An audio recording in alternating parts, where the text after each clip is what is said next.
Assalamualaikum warahmatullahi wabarakatuh, saudaraku yang dirahmati Allah Subhanahu wa Ta'ala. Dalam kesempatan kali ini, Cahaya Islam akan membahas tentang kisah romantis Nabi Muhammad dan Siti Aisyah, panutan keluarga harmonis. Balap lari pun menjadi kisah romantis Nabi Muhammad dan Siti Aisyah.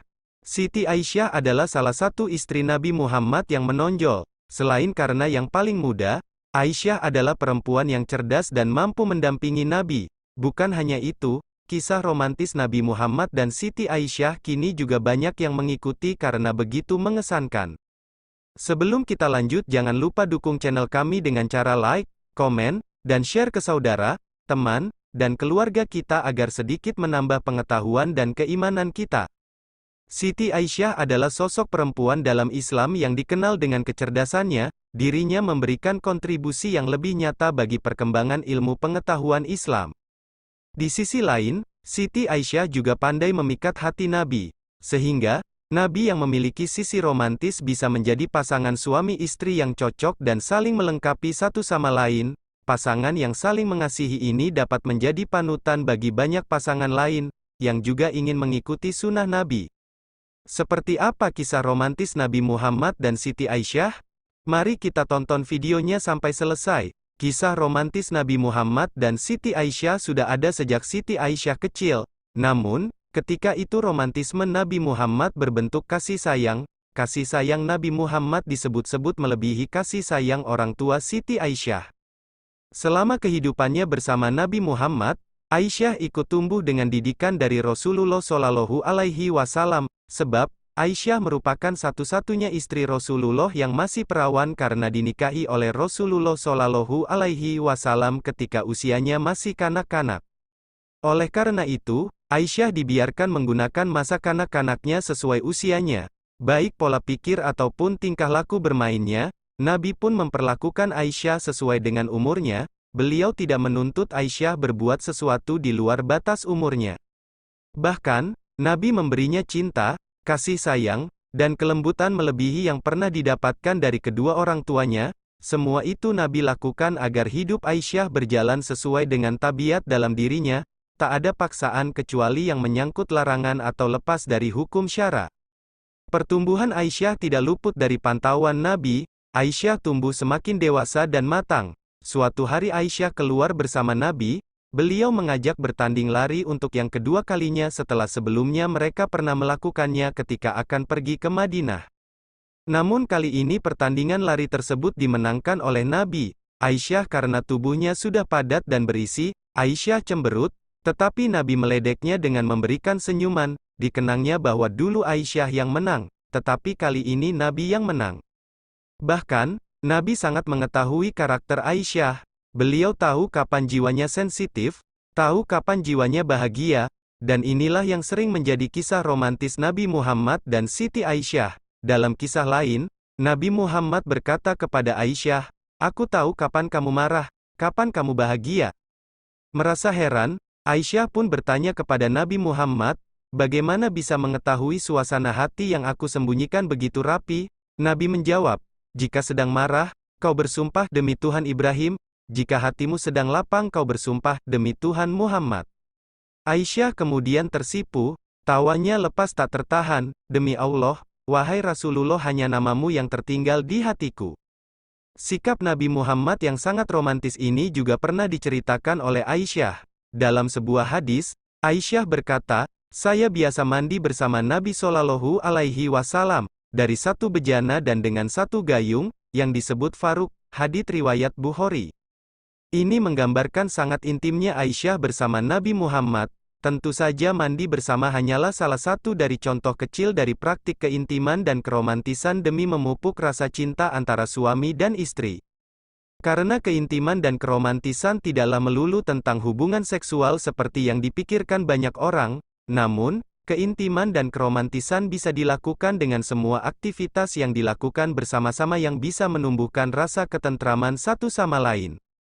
Meski sering disebut kisah romantis Nabi Muhammad dan Siti Aisyah, aktivitas seperti itu secara umum sangatlah dibutuhkan oleh suami maupun istri. Masing-masing harus peka untuk melayani dan merasa dilayani pada saat bersamaan. ini bahkan bisa dilakukan dengan tersenyum dan saling menggoda.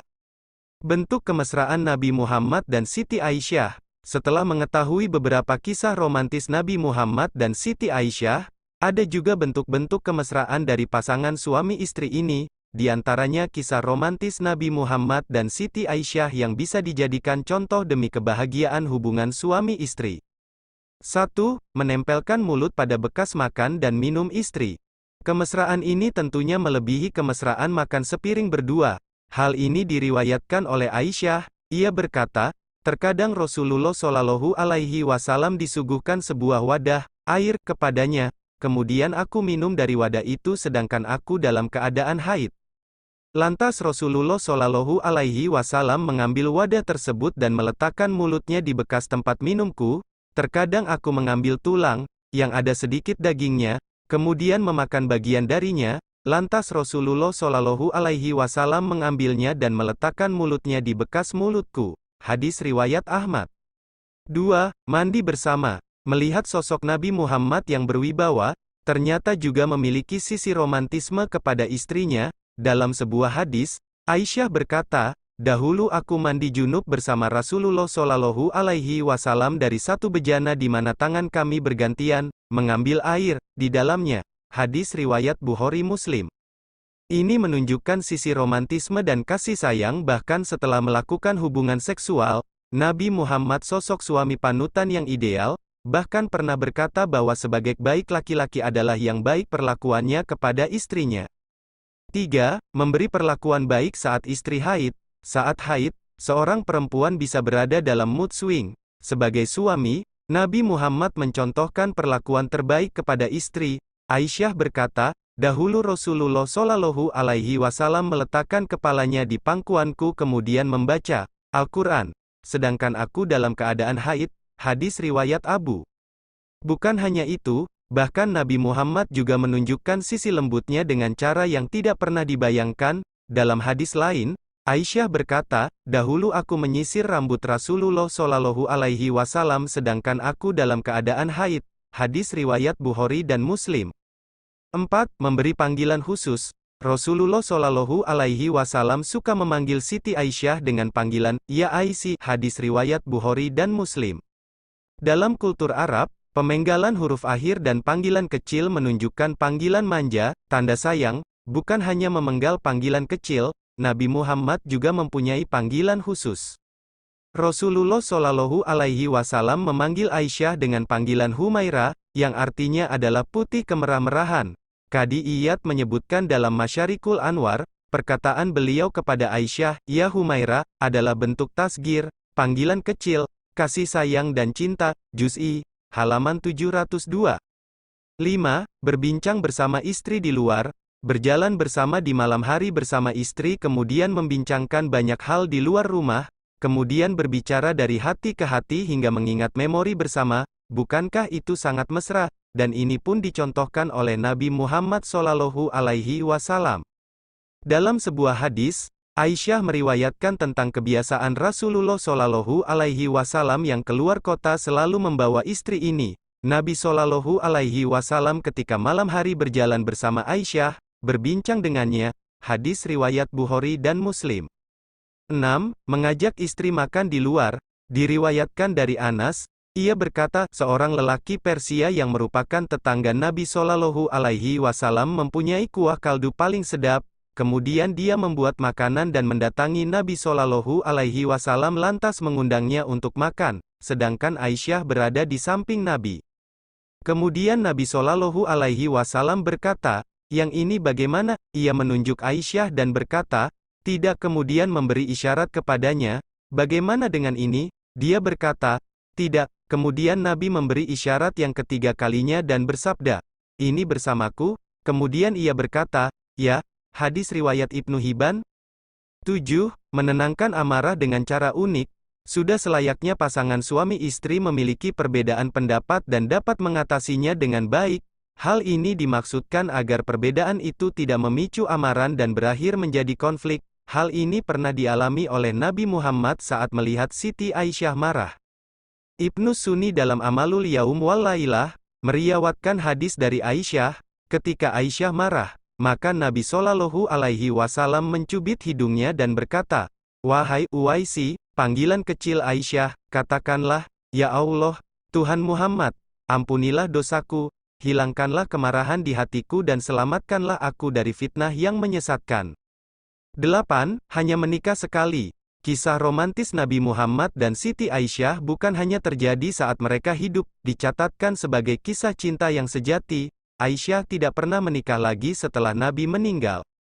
Mengingat banyaknya momen-momen indah yang pernah mereka lalui bersama, Aisyah merasakan rasa duka yang begitu mendalam karena kehilangan, bagaimana tidak, sosok yang begitu dicintainya itu meninggal dalam pangkuannya. Semoga kisah romantis Nabi Muhammad dan Siti Aisyah ini menjadi inspirasi dalam menambahkan bumbu kasih sayang dalam kehidupan rumah tangga bagi seluruh pasangan suami istri. Wallahualam bishawab. Terima kasih telah menonton, semoga videonya bermanfaat dan menambah keimanan kita. Jangan lupa subscribe dan tekan loncengnya supaya dapat notifikasi video bermanfaat lainnya. Wassalamualaikum warahmatullahi wabarakatuh.